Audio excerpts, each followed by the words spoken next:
C'est vrai, ça. Oh, t'as vu la conférence que Michel Simès a fait hier? Col du fémur et résilience. Oh, l'adore, lui. Cette bande de fous ignore que s'ils font un Tokyo-Panama en paquebot, ils vont passer 90% de leur voyage au-dessus d'un gouffre de plus de 4000 mètres. 1385 millions de kilomètres cubes d'eau et autant de bestioles inconnues dedans. Pendant des siècles, l'unique manière de découvrir la faune marine était d'en remonter des échantillons dans des filets. Oh, qu'est-ce que c'est ça? Vers 1830, comme on sait qu'au-delà de 650 mètres de profondeur, il n'y a plus de lumière, le naturaliste Edward Forbes décrète... Tu te rends compte, bichon? Ça veut dire qu'en dessous, il n'y a plus de vie! Un néant liquide et froid! C'est la dernière fois que je sors avec un scientifique, ils sont saoulants.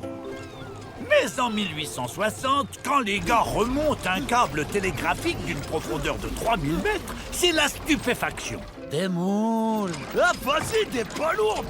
Oh non, le mec de Pirates des Caraïbes.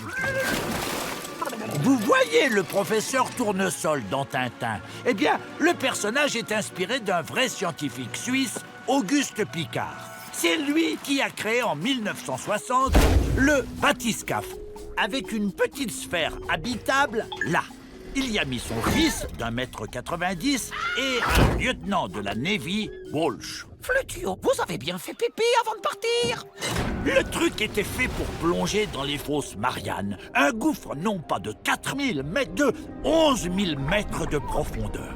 La prochaine fois que vous voyez un avion dans le ciel, imaginez que vous êtes au fond de l'eau et l'avion, c'est votre bateau à la surface. À cette profondeur, la pression est si forte que c'est comme si un éléphant était assis sur chaque centimètre carré du bathyscaphe. Mais les gars survécurent et même qu'ils découvrirent de la vie.